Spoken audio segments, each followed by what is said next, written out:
Bonjour Séverine, Bonjour Lydia, comment vas-tu? en pleine forme, et toi? Oui, oui, oui, tout à fait. Nous ne sommes pas dans la même région et je sais qu'effectivement aujourd'hui, en tout cas moi j'ai du soleil et toi, on a un petit peu débriefé avant de commencer l'interview là. C'est pas ça, donc je t'en envoie. En tout cas, c'est bien parce que c'est Merci déjà la beaucoup. pleine forme, donc voilà, je t'en envoie. Donc je te présente d'ailleurs Séverine, donc Oui, Séverine Lapp. Donc tu es naturopathe. Depuis maintenant 3 ans, hein, puisque donc on en parlera tout à l'heure, mais donc tu as eu une reconversion professionnelle qui fait qu'aujourd'hui, voilà, tu es pleinement dans ton nouveau job naturopathe. Tu es installé donc vraiment sur Strasbourg même. Et oui, donc tu vis donc avec ton conjoint et tu n'as pas d'enfant.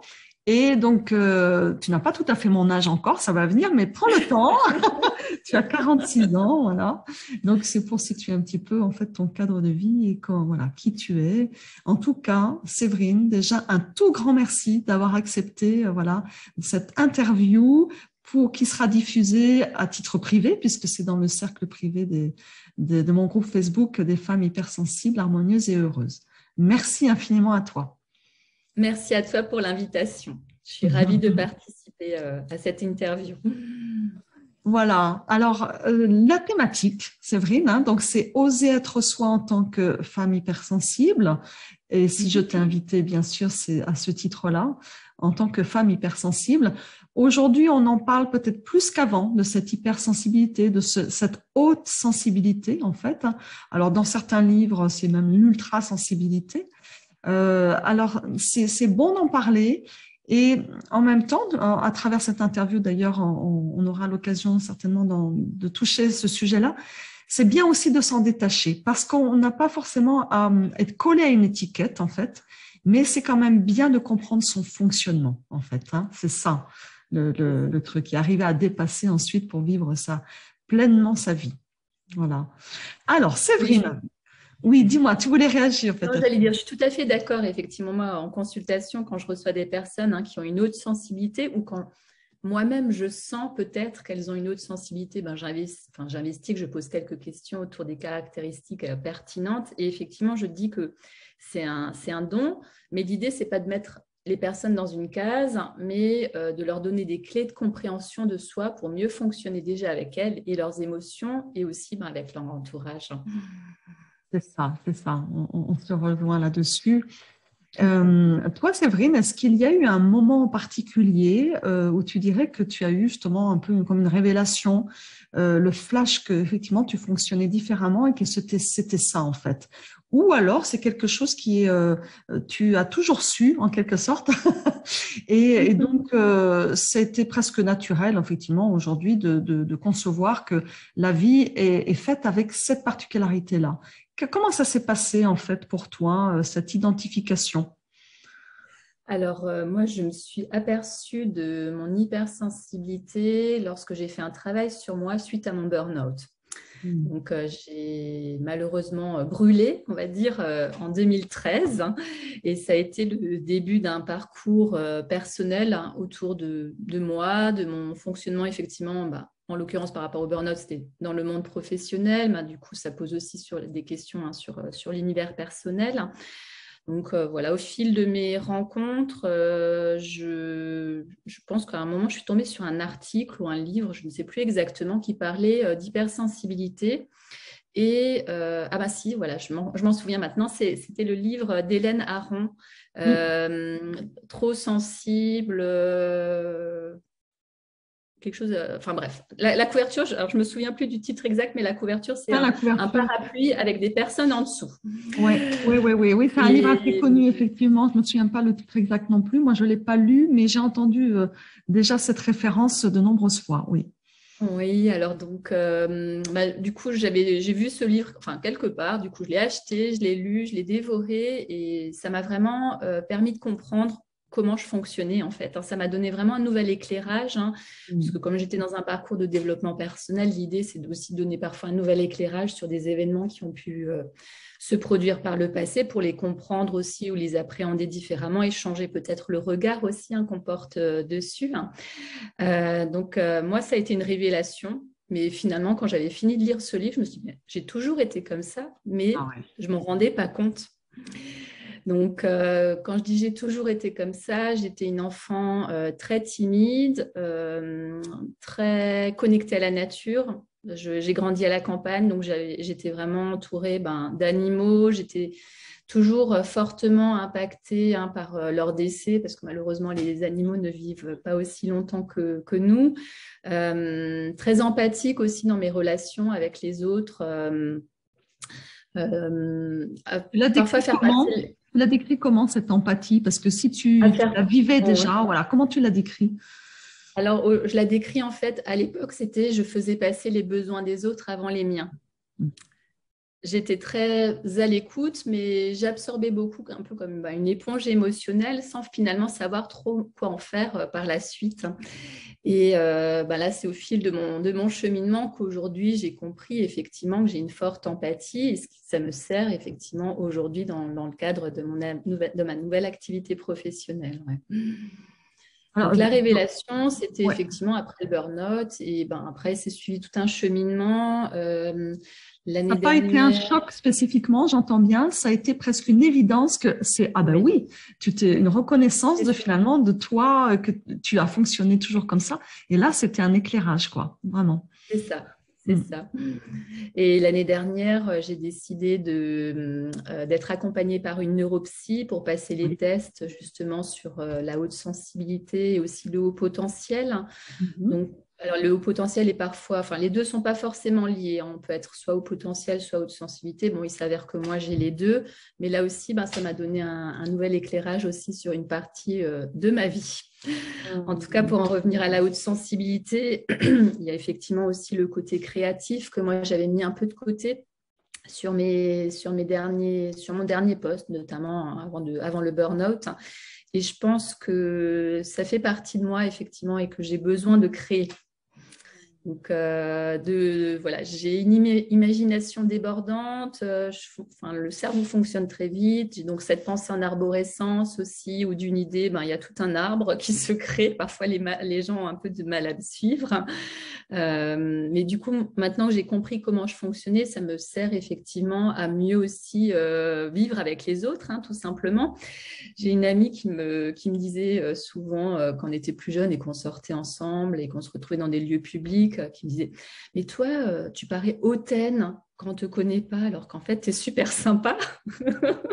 C'est la Alors, façade, entre guillemets, première, ou en tout cas ce que tu donnais comme image, en fait. Mm. c'est ça. Alors je disais, mais non, c'est simplement que je portais un masque pour Ouais. éviter que les gens m'approchent trop, parce que comme je recevais toutes les émotions des uns et des autres, et surtout dans des lieux bruyants, etc., j'étais déjà tellement surstimulée émotionnellement qu'il me fallait un temps d'adaptation quand j'arrivais dans un lieu que je ne connaissais pas ou qu'il y avait des personnes que je ne connaissais pas. Donc, c'est-à-dire que par rapport, parce que j'allais te poser la question de quoi tu souffrais le plus, en fait, même avant, en fait, cette révélation. Et là, j'entends qu'il y avait cette histoire de protection, parce que tu sentais Ouais. qu'effectivement, émotionnellement, c'était très fort, le fait d'être effectivement ultra sensible. Donc, du coup, tu as des antennes, comme je dis, on a des antennes très développées, donc on est très perméable. Tu as parlé d'éponge. Donc, c'était notamment ça, en fait, ça qui était difficile à vivre, ou tu penses à autre chose en Alors, particulier? je sais que j'étais aussi toujours embarquée dans des relations plutôt toxiques pour moi. Comme je Oh. faisais passer les besoins des autres avant les miens, j'ai eu plusieurs relations amoureuses finalement qui ne me faisaient pas du bien, mais je voulais tellement sauver l'autre, de par mon empathie, ma compréhension, etc., que je me fourrais toujours dans des situations finalement qui ne me convenaient pas forcément, en tout cas par rapport à moi, mon fonctionnement. Dans les relations, de toute façon, on est à deux. Il n'y a pas une personne Oui. qui... Voilà, c'est la relation en elle-même qui ne fonctionne pas.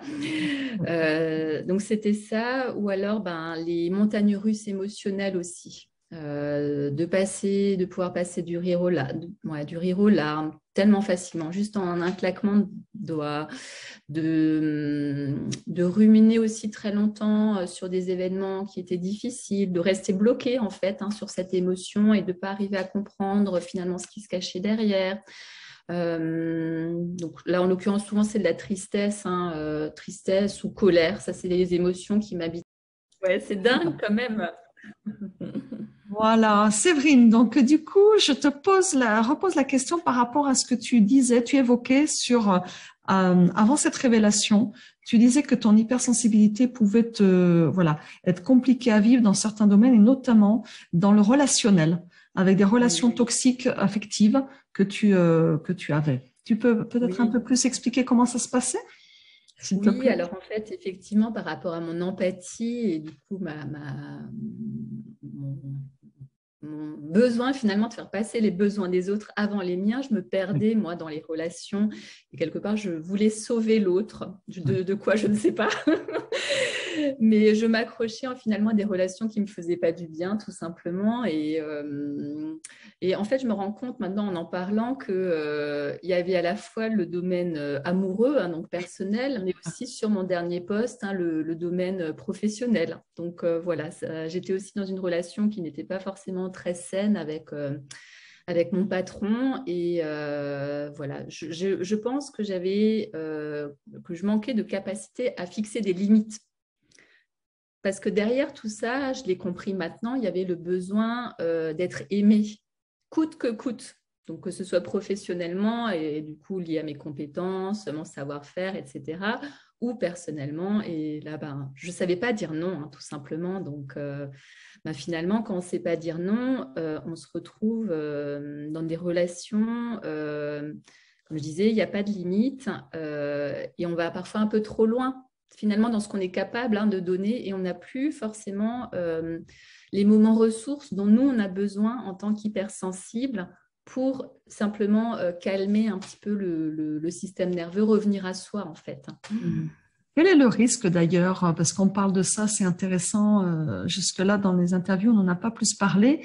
Et je trouve que c'est intéressant d'aller creuser aussi, parce que ça, je pense que les personnes qui vont nous écouter peuvent vivre ça, hein, ce genre de relation, personnellement, professionnellement, dans la toxicité, dans la non-positionnement de limites, comme tu dis. On peut aller jusqu'où? C'est-à-dire, on peut aller comment dire, ça peut aller jusqu'où le fait de ne pas s'écouter, de ne pas savoir dire non. Alors, alors pour moi, en l'occurrence, c'est aller jusqu'au burn-out, à l'épuisement, hein, Mm. parce que Mm. finalement, en tout cas d'un point de vue professionnel, on tire tellement sur la corde, Mm. on veut absolument faire en sorte que ça fonctionne, alors qu'en fait, le Mm. rapport Mm. est biaisé, hein, tout Mm. simplement. Donc, on a beau finalement essayer de plaire, entre guillemets, coûte que coûte, hein. Finalement, Spirale sans fin en plus, hein, j'ai c'est envie de ça, dire. c'est Hein. ça. On s'épuise, hein, du coup, c'est ce qui mène au burn-out, en tout cas d'un point de vue professionnel. Il n'y a pas que ça, hein. Quand on passe par un burn-out, il y a à la fois les causes professionnelles, mais aussi les causes personnelles, hein. Et du coup, dans les causes personnelles, il y a soit son rapport au travail, etc. Et du coup, dans le soi, il y a la caractéristique, je suis hypersensible. Donc, j'ai du mal de toute façon, par essence, à dire non. Et du côté plus personnel, moi, je pense qu'on peut se retrouver dans des situations finalement où on peut arriver à être dans une forme de dépression, justement de ne pas fixer ses limites, de laisser finalement peut-être ses émotions un peu trop de côté, du coup ses besoins aussi trop de côté. Voilà, ça peut mener à la dépression, la rupture, avec des relations du coup ou des fins de relations qui peuvent être difficiles à vivre, hein, pour Oui, la oui, oui, personne. je pense à même certainement de la maltraitance. Personnelle, c'est évident parce que du coup, on ne se positionne pas de manière juste, mais c'est, voilà, comme tu disais, c'est parce qu'on ne sait pas dire non et parce qu'on a une quête certainement d'être aimé. Hein. Donc, du coup, on est c'est infini, hein, cette recherche-là. Tant qu'on n'a pas, c'est ce que tu évoques là, le fait de revenir à soi. Et ça, tu vas en parler peut-être, je vais te laisser parler là-dessus, parce qu'effectivement, il y a quelque chose qui est biaisé d'avance, quoi. Ouais, c'est ça. Et quand tu dis revenir à soi, c'est se donner de l'amour derrière tout Alors, ça. quel est le cadeau, justement, je vais te poser la question. Quel est le cadeau finalement de tout ça et notamment de cette haute sensibilité, cette façon d'être au monde qui est vraiment, bon, on peut le dire, qui est différente, on est d'accord là-dessus. Oui. Et de quelle qualité en fait aussi tu es le plus fier ou de ton parcours en fait, de quoi tu es le plus fier aujourd'hui?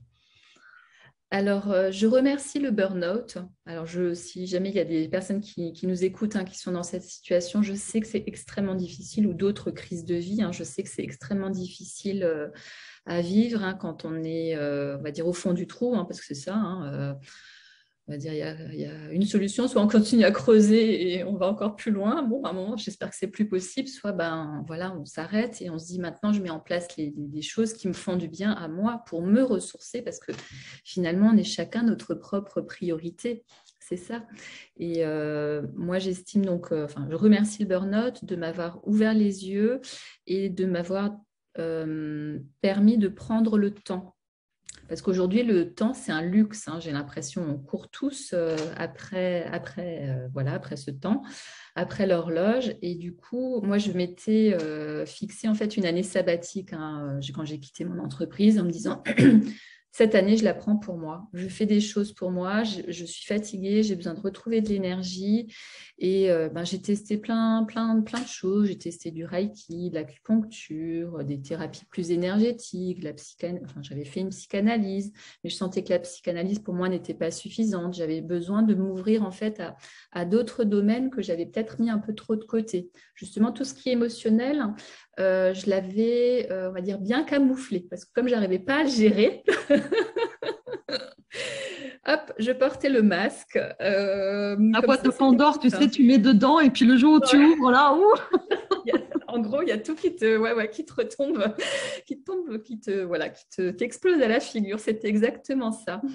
Et bah, aujourd'hui, finalement, de vivre des émotions, je trouve que c'est merveilleux. Alors évidemment, parfois elles sont exacerbées, elles sont difficiles à vivre, mais derrière tout ça, je trouve que c'est fantastique, hein, de vivre tout tellement plus intensément, d'être moi, je le vois beaucoup, hein, quand je suis dans la nature, parce que je randonne beaucoup, mais d'être ben, du coup dans le moment présent et dans l'observation de ce qui nous entoure et de la richesse qui nous entoure. Et moi, j'absorbe, hein, ces énergies quand je suis dans la nature. Après, j'absorbe aussi beaucoup d'énergie quand je suis en consultation, hein, mais là, selon les personnalités, ben, il y a un travail à faire aussi sur soi pour pas non plus rentrer avec les problématiques des uns et des autres à la maison. Mais je trouve que même cette en vie très consultation, intense, plus intense que tu sens en tout cas, ouais, c'est vraiment un ouais, cadeau ça. plus intense. Ouais, Ouais, ouais, ouais, ouais, ouais. ouais. Et Et tu c'est le vrai vois que notamment par rapport à d'autres personnes que tu vois fonctionner aussi différemment et là tu te dis waouh quoi, enfin c'est quand même chouette. ouais. Et je pense que j'avais le sentiment que tout le monde fonctionnait comme moi auparavant aussi.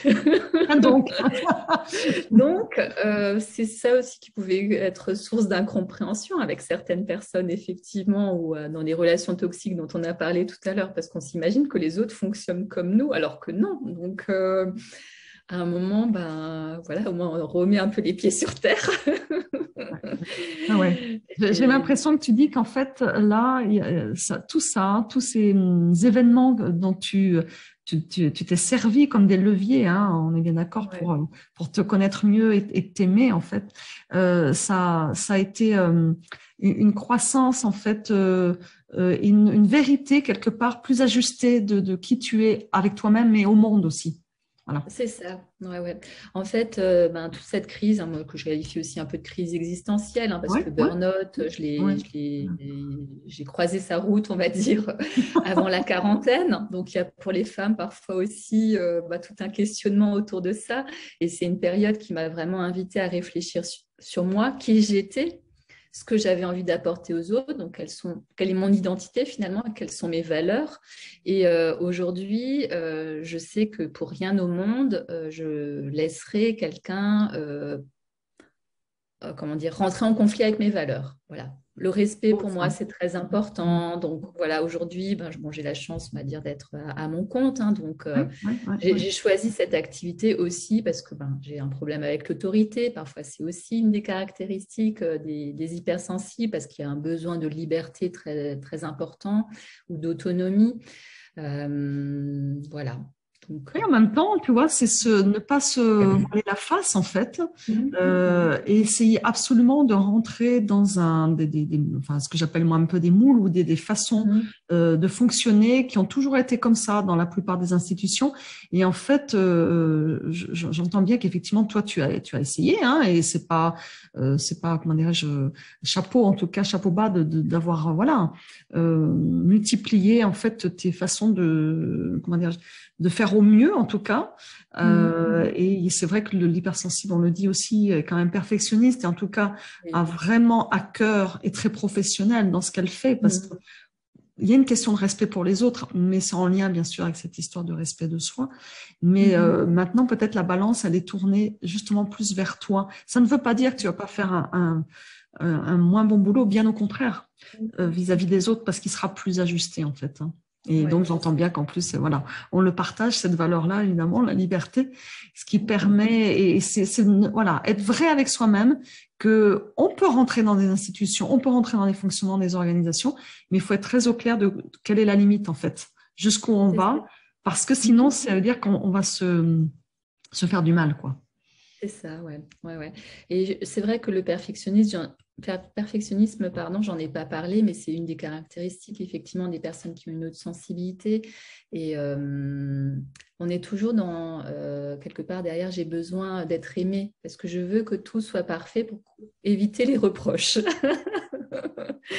Et du coup, on peut passer des heures, par exemple, sur un document pour qu'il soit vraiment fignolé comme on voudrait, mais derrière, il y a quelqu'un qui vient qui dit « Ah bah non, ça c'est nul, ça c'est pas bien !» Oui, c'est sûr que là, c'est important d'apprendre à avoir du recul là-dessus aussi et de s'en amuser aussi parce que c'est vrai que tous les regards sont différents, évidemment, et de se dire, moi, il y a une phrase que je me dis maintenant de plus en plus souvent, la vie, en fait, c'est un jeu et quelque part, en fait, voilà, prenons du recul sur effectivement les choses qui sont certes importantes et prioritaires pour nous, mais par rapport à quoi finalement, en fait? Il y a Parfois, tellement on de oublie relativité. la notion de plaisir dans la vie, tout simplement prendre du plaisir à vivre, la joie de vivre, etc. Alors, dis-moi, Séverine, est-ce que au cours de tes pérégrinations passées ou aujourd'hui dans ta vie, tu sens que tu as ou tu as eu un mentor, une personne qui t'a inspiré ou qui t'inspire toujours? Après, tu peux m'en citer plusieurs, hein, mais notamment une. Ça peut être un homme aussi, hein, il n'y a pas que des femmes hypersensibles d'ailleurs. Et en quoi, en fait, il t'inspire, en quoi il peut être, cette personne-là peut être un modèle, sur quoi, effectivement, tu as envie entre guillemets, de modéliser, en fait, sa vie, quoi. Alors, en fait, j'ai pas de mentor. Bah ouais, mais Aujourd'hui, je modélise sur moi, en fait. très Ça bien, peut très paraître bien. hyper prétentieux, mais Non, non, pas du tout. C'est-à-dire que tu es plus au clair sur qui tu es, certainement. Tu n'as pas besoin ouais. de modèle. Non, j'ai pas besoin de modèle parce qu'en fait, comme je suis très très curieuse, je lis beaucoup, hein, et c'est vrai qu'il y a finalement beaucoup de personnes qui peuvent m'inspirer, mais je retiens pas les noms. Ouais. Là, je suis une catastrophe, hein, tu l'as vu, je retiens pas les titres. Enfin bref, donc On voilà, j'ai partage des la même lectures. chose, hein, t'inquiète. Hein. Voilà, je sais que j'ai une mémoire sélective. Je vais me souvenir parfois de lieux où j'ai lu cette phrase qui m'a inspirée parce que je suis immergée dans cette atmosphère, cette ambiance que je ressens. Mais alors, le titre du bouquin, le nom de l'auteur. C'est pas l'essentiel pour toi, en tout cas. C'est toi, tu Non, retiens plutôt justement ce que ça t'a fait vivre. Hein, ouais, c'est c'est plus ça. ça, j'entends. Hein. Ouais, tout à C'est fait. ça. Donc, La nature je... t'inspire, j'entends en tout cas que la nature ouais, t'inspire. c'est vrai. C'est vrai. Donc, si je devais avoir un mentor, moi, ça serait effectivement la nature. La C'est vrai. nature. Je n'y ai pas pensé. Bah ouais, c'est énorme parce que je veux te dire, hein, le nombre de lieux et de paysages qui peuvent aussi, au gré en fait de ce qu'on a, de nos émotions ou peut-être de ce qu'on a à traverser, c'est vraiment chouette de savoir que c'est une vraie ressource pour toi en tout cas. Ouais, ouais. En fait, c'est une ressource pour tout le monde, tout simplement. Mais Ah oui? parfois, on a tendance à la minimiser, à Ouais, l'oublier. ouais, Après, tout dépend aussi dans quel coin on vit. Moi, j'ai une vie plutôt citadine. J'habite à ouais. Strasbourg, j'exerce en centre-ville. Donc, c'est vrai que j'ai besoin de sortir, moi, parfois de ce cadre-là enfin, sortir très fréquemment, finalement, pour revenir à l'essentiel. loin du tumulte, hein, parce que les personnes qui ont une haute sensibilité sont pour certaines très sensibles au bruit ou aux lumières. Moi, je le vois quand du coup, mon cabinet, comme il est en centre-ville, j'ai 20 minutes de marche de mon appartement jusqu'au cabinet. Selon les jours, je ne le vis pas de la même façon. Il y a des jours où vraiment le bruit de la ville, le bruit des voitures, etc., j'ai l'impression que ma tête va exploser, et d'autres jours où ça va. Donc, le niveau d'intensité n'est pas le même non plus, selon peut-être comment j'ai dormi, je ne sais pas. Ouais. Mais oui, mais je sais que certaines personnes, enfin en tout cas en tant qu'ancienne enseignante, moi j'avais des élèves qui devaient porter des casques en fait dans la cour de récréation, parce que vraiment il y a cette histoire d'être sensible aussi, comme tu dis, certains c'est vraiment au niveau auditif, et donc c'est insupportable. Donc et j'entends bien que selon ton état en fait, ça peut être quelque chose qui peut t'agresser, ou au contraire tu peux t'en fiches quoi, mais ouais, donc ça c'est important de bien être au clair aussi de qu'est-ce qui va te permettre de te ressourcer, et puis d'autres choses moins, et d'être conscient de ça. Donc, tout à fait. Et de savoir dire non, si peut-être, là je pense aussi, je sais plus où on en était dans la question, mais un truc qui me vient. Oui, la question de mentor en fait, c'était ça, qu'est-ce qui t'inspire. Ouais. Moi, je remarque aussi, là, ces derniers temps, j'avais pas mal de sollicitations de l'extérieur, des invitations à droite, à gauche, et je me reposais plus suffisamment. Et les hypersensibles ont un système nerveux qui est beaucoup plus actif du fait de leur surstimulation continue, on va dire. Du coup, des temps de repos sont nécessaires dans la journée. Il y a des moments où il faut se mettre un peu dans sa bulle 5 minutes pour couper tout ce qu'il y a autour, juste pour recharger un peu les batteries. Ça, je pense que c'est important aussi. C'est la prise de conscience que j'ai eue par la suite, au fil justement de mes pérégrinations. Avant, je disais oui à tout. Je me retrouvais épuisée le week-end, j'arrivais plus à rien faire. Mais j'acceptais quand même encore des invitations, parce que je tirais trop sur la corde. Ça, c'est aussi mon tempérament. Maintenant, si on m'invite, même si je sais que ça va être un moment très chouette, je préfère dire non, on fait ça une autre fois, parce que là, je suis au bout de ma vie et j'ai besoin de me reposer. C'est vraiment chouette ce que tu es en train d'évoquer. Et donc, je vais te poser la question suivante qui, à mon avis, a vraiment un lien, et tu vas pouvoir peut-être creuser ça, justement.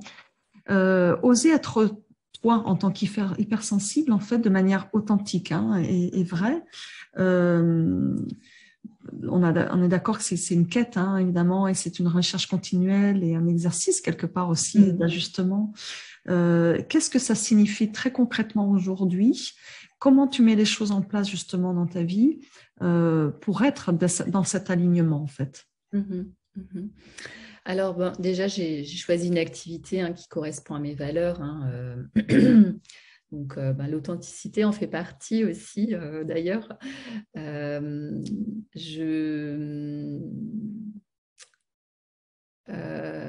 Au quotidien, tu évoquais cette liberté, c'est ça, tu évoquais la liberté et l'authenticité, ça c'est la deuxième liberté, authenticité, ouais. Du coup, moi, j'ai perdu un peu le fil, excuse-moi, du début. Non, mais non, c'est l'histoire, c'est tu... moment. Eh ben, tu vois, ça c'est une caractéristique, je pense aussi, de l'hypersensibilité, parce qu'en fait, on est tellement en reconnaissance. Moi, ça m'arrive lors de conversations, et je dis à la personne, excusez-moi, je ne sais plus où j'en suis. Tu vois, c'est vraiment typique, donc c'est vraiment génial, parce que voilà, on est dans notre naturel. C'est ça. Ouais, c'est oser être soi, en fait, parce que tu parlais des fois de dire non, même à des choses en fait que tu aimerais, mais tu te mets en priorité. Donc pour moi, en fait, la question qui venait naturellement derrière, c'est justement oser être toi-même en tant qu'hypersensible. C'est quoi dans ta vie pro, perso, relationnelle, quoi, aujourd'hui? Alors, merci, parce qu'effectivement, je perds souvent le fil. Et avant, je croyais que c'était parce que j'étais un peu, qu'il y a quelque chose qui coinçait au niveau du cerveau, mais en fait, non. Oui, autre chose qui venait aussi, tu vois, c'est comme si c'était des portes, en fait, ou des fenêtres qui s'ouvrent en même temps. Alors, on va dire qu'aujourd'hui, je suis authentique dans le sens où, dans les relations que j'entretiens avec les autres, j'arrive à exprimer ce que je ressens. Avant, je ne le faisais pas toujours. Ou alors quand il y avait des trucs qui m'embêtaient, pour être poli. je le disais pas, je le gardais pour moi. Et puis, je ruminais des jours, des nuits, des semaines, et j'étais bloquée sur ce truc. Aujourd'hui, je pratique la communication non violente, où j'aborde les choses avec bienveillance. La bienveillance fait partie aussi des valeurs que je prône, notamment en consultation. Et quand quelque chose ne me convient pas, finalement, que ce soit dans ma vie de couple ou avec mes amis ou avec ma famille, je le dis. Et je dis aussi pourquoi. Et je dis que ce n'est pas à cause de la personne, c'est que c'est la situation qui ne me convient pas. Et que, du coup, ça permet effectivement d'ouvrir le dialogue pour que les relations se passent de manière saine, on va dire. Il faut que tu rumines moins, du coup, le fait de pouvoir Oui. t'exprimer comme ça. Ouais. Alors, je ne dis pas que je rumine pas du tout, hein, parce que Ouais, parfois, non. selon les situations, je n'ai pas forcément le répondant tout de suite, parce que je suis moi, je suis beaucoup dans l'analyse, donc sur le vif, on va dire, je suis un peu... J'ai l'émotion qui est là, je ne sais pas toujours quoi en faire. Et puis, ça ne sort pas toujours, parce que je n'ai pas non plus envie que ça sorte, de manière colérique, hein, parce que j'étais aussi auparavant, ça je m'en suis rendu compte, quelqu'un de très colérique. Et du coup, parfois, mes mots dépassaient ma pensée, mais c'est parce qu'en fait, j'en reviens aux limites, c'est que je ne savais pas fixer les limites. Donc, j'étais trop submergée. Donc, c'était la colère qui venait pour essayer de me remettre un peu dans ma bulle. Ah, puis c'est une protection, hein, la colère aussi, tu sais, hein, c'est quand on dépasse tes propres limites et là, tu te sens agressé. Donc, c'était de la survie en quelque sorte, mais dans le bon sens aussi. Ouais. Maintenant, je suis plutôt dans un autre type de communication, effectivement. Donc, au niveau personnel, j'ai des relations plutôt saines. Effectivement, je ne dis pas que je ne rumine pas. Parfois, effectivement, sur le vif, je n'arrive pas à avoir le répondant et je garde un peu le truc en moi, mais ça, j'y reviens un moment avec la personne. Ou alors, vraiment, si ça m'empêche de dormir, je sais qu'il faut que je règle cette situation parce que ça me travaille trop. Sur le point de vue plus professionnel, je trouve que l'hypersensibilité, ça me permet de rentrer en résonance. J'aime bien ce terme avec les personnes que je reçois. Je ressens, hein, en fonction effectivement des problématiques, hein, que certaines personnes m'évoquent, j'ai vraiment une connexion physique. C'est-à-dire que selon les problématiques, je vais avoir les poils qui se dressent. Oh. Avant, je me serais dit, mais qu'est-ce qui m'arrive? Je suis complètement timbrée. Maintenant, je comprends que effectivement, ce que la personne me raconte, son histoire de vie, ça me touche profondément et mon empathie me fait réagir de cette manière-là. Parce qu'émotionnellement, je suis en résonance avec ce qu'elle me rapporte, effectivement. Donc, je me dis, c'est là, effectivement, que je suis alignée, authentique, parce que je comprends comment je fonctionne et ça m'aide aussi, évidemment, à mieux comprendre aussi, hein, les problématiques, hein, de certains de mes consultants, hein, ou consultantes. Et j'imagine qu'en plus, la personne se sent d'autant plus comprise et écoutée. Et donc, cette connexion fait qu'effectivement, ça va l'aider, elle, à avoir la confiance, déjà dans le relationnel, mais la confiance aussi qu'elle va pouvoir se donner aussi elle-même. Que ce regard-là est très... on a besoin, hein, de ce regard peut-être plus que les autres, en fait, hein, les hypersensibles quand même, hein, de manière générale. Oui, donc c'est vraiment un beau déploiement en fait tu le dis au niveau relationnel, là personnellement, professionnellement, hein, donc mais c'est vraiment ça qui aujourd'hui t'anime et oser être toi dans ta vérité, ton authenticité. Donc ça, j'entends que c'est vraiment chouette ce beau chemin en tout cas. Et, Séverine, comme on arrive un peu à la fin de notre parcours d'interview là. Il y a une question que je pose souvent au début, puis soit ça s'est pas venu là. Le fait que aujourd'hui, en fait, c'est quelque chose qui est plus courant, en tout cas plus connu de par la littérature. Hein. Tu as parlé notamment d'Hélène Aron, mais il y a eu plusieurs auteurs, hein, qui ont quand même vulgarisé le sujet. Il y a Saverio Tomasella, par exemple, aussi. J'ai oublié encore un autre nom, toi qui me vient. Si, Fabrice Midal, par exemple. Voilà, un certain nombre d'auteurs. Qu'est-ce que tu en penses? Est-ce que du coup, ça peut aider les hypersensibles? Est-ce que toi, ça te change quelque chose, justement, qu'aujourd'hui, ça soit vulgarisé et que le grand public soit un peu plus au courant de ce qui se passe, en fait? Alors moi, je suis contente effectivement qu'on parle, hein, de ce sujet d'un point de vue académique. En fait, la haute sensibilité, elle n'est pas reconnue, hein, au niveau, on va dire, des psychiatres ou des psychologues. Néanmoins, moi, je trouve ça intéressant qu'il y ait d'autres personnes qui vulgarisent le sujet ou le médiatisent, parce que ça permet à des personnes comme moi, finalement, à un moment de mettre un nom sur quelque chose qu'elles ressentent ou une manière d'être, etc. Et du coup, d'avoir peut-être des clés de compréhension aussi, parce que derrière tout ça, l'idée, c'est de se comprendre et savoir comment on fonctionne pour mieux vivre, pour être plus en adéquation, effectivement, avec sa propre nature, hein. Donc, il me semble que Hélène Aron disait que l'hypersensibilité touche une personne sur quatre, quelque chose comme ça. Oui, Donc, c'est de l'ordre de 25% en fait, hein. ouais. C'est pas Donc mal hein, c'est quand même. énorme, hein. Et Ouais. il me semble que ce chiffre augmente même en fonction des personnes quand il y a une situation particulière, quand il y a un événement de vie déclencheur, Hmm. monter même jusqu'à une personne sur trois, me semble-t-il, Ouais. quelque chose Ouais. comme ça. Donc, Ouais, ouais.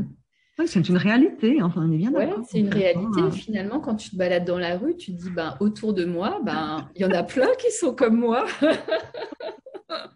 Voilà. Et on n'a pas besoin d'attendre l'aval, entre guillemets, comme tu dis, de la communauté scientifique, parce que ce n'est pas forcément reconnu. Tu as parlé de tests. Je voulais te poser cette question-là aussi. Moi, je ne suis pas testée. Je ne sais pas si je suis, parce que les tests, en fait, approuvés, on va dire, par la communauté scientifique, c'est surtout pour le HPI. Oui. Sachant que le HPE, donc le haut potentiel émotionnel, qui est proche finalement de l'hypersensibilité ou de l'hyperémotivité, n'est pas, il n'y a pas de test. Alors il y en a quelques-uns, mais qui sont pas effectivement approuvés.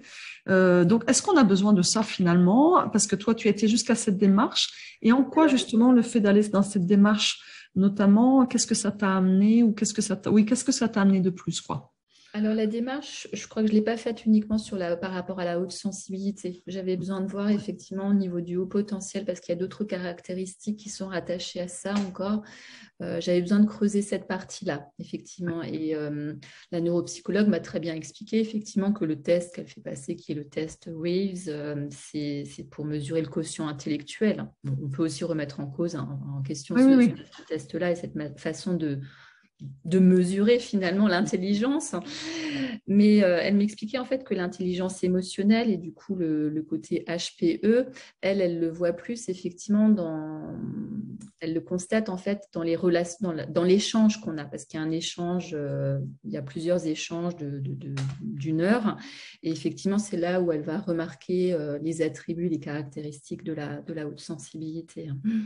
Ouais, ouais, ouais. En tout cas, elle n'a pas mesuré elle avec un test, hein, donc, C'est ça, hein, c'est bien ce que j'ai, en tout cas, ce que j'ai lu et ce que j'ai vu, et aussi entre guillemets, alors expérimenté pas directement, mais comme en tant qu'enseignante et j'étais chef d'établissement, on faisait diagnostiquer les élèves, si tu veux aussi, et donc il y a pas cette histoire de haute sensibilité de ouais, HPE. Et ouais. par contre, HPI, oui, évidemment. Mais encore une fois, c'est dans ce sens-là aussi que c'est pas une nécessité d'aller jusque-là, parce qu'en fait, c'est encore une fois, en tout cas par rapport aux institutions, ça peut être encore une fois une étiquette, et c'est pas toujours simple non plus. Nous, en tout cas, dans la communauté, on va dire, d'enseignants, c'était plus pour permettre l'aval en fait de prise en charge. Et voilà, donc c'était Ouais. finalement, ça n'amenait pas plus que ça pour la personne. Ouais. Mais en même temps, voilà, ça mettait un petit tampon pour dire que OK, voilà, donc il y avait une possibilité derrière d'avoir une reconnaissance. Mais pour toi, est-ce que tu dirais qu'effectivement ça t'a éclairé un peu plus davantage? Voilà, en quoi ça a Ouais. changé, quoi? Moi, ça m'a éclairé davantage, notamment sur le côté, parce que bon, ma neuropsychologue m'avait proposé de lire un livre qui s'appelle Je pense trop. Oui, je connais de Là, je Christelle me souviens du Petit-Colin. titre. Christelle Petit-Colin, oui, je connais, ouais. Oui. Donc, c'est vrai que là aussi, je l'ai dévoré et en fait, mon cerveau s'arrête jamais. C'est fatigant, hein. Ah bon? À qui le dis-tu? Alors bon, j'ai toujours 50 000 idées à la minute et j'ai du mal à les concrétiser, à vivre la procrastination. Je me soigne. Mais ouais, du coup, enfin moi, comme je suis toujours en train effectivement de comprendre comment je fonctionne et puis de par aussi ma spécialité au niveau naturo, d'être plus spécialisée dans tout ce qui est burn-out, stress chronique, etc. J'ai des personnes aussi avec une autre sensibilité. Moi, ça me sert de mieux me connaître, hein, tout simplement. Voilà, pour comprendre aussi parfois le fonctionnement des autres. Je ne suis pas psy, hein, j'ai pas fait les 5 années d'études, mais on est dans une relation d'aide et d'écoute. Et quand on est hypersensible, le besoin de comprendre est aussi très important. Totalement d'accord. Oui, oui, là-dessus, c'est clair. Est-ce que, en tant que naturopathe, justement, aujourd'hui, est-ce que tu as une actualité un petit peu particulière? Parce que tu vois, parmi les personnes qui vont nous écouter, et il y a certainement des personnes qui se posent des questions, hein, d'ailleurs, sur la naturopathie ou ce que ça recouvre et en quoi peut-être ça peut les aider. Donc, est-ce Oui. que tu veux peut-être dire un petit mot sur ton actualité propre aussi? Voilà, en ce moment. Alors oui, alors juste aussi pour dire ce que c'est la Mm. naturopathie, parce qu'il y a des personnes qui ne connaissent pas, ce sont des ensembles, enfin, c'est un ensemble de méthodes de soins qui contribuent au bien-être physique et mental.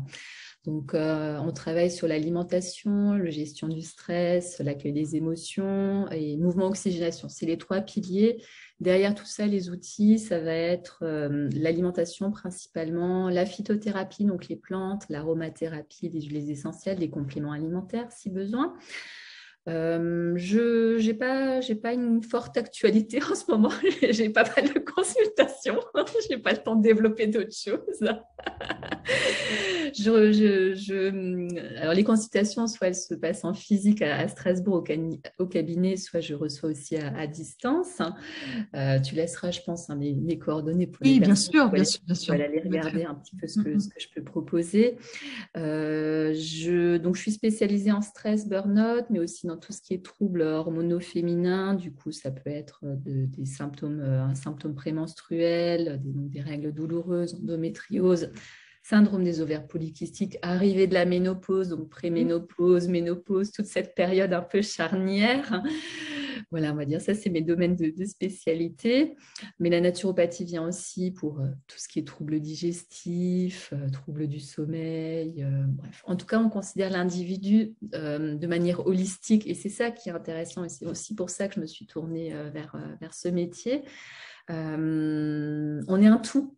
Voilà, on est corps, esprit, tout est ensemble et finalement, moi, je me suis rendu compte au fil de mon parcours, comme j'avais mis mes émotions de côté, j'avais déconnecté un peu voilà, plusieurs parties de mon corps et j'avais oublié qu'on forme un tout et effectivement, l'esprit est tout, enfin, prendre soin de son esprit, c'est tout aussi important que de prendre soin de son corps parce que les deux communiquent.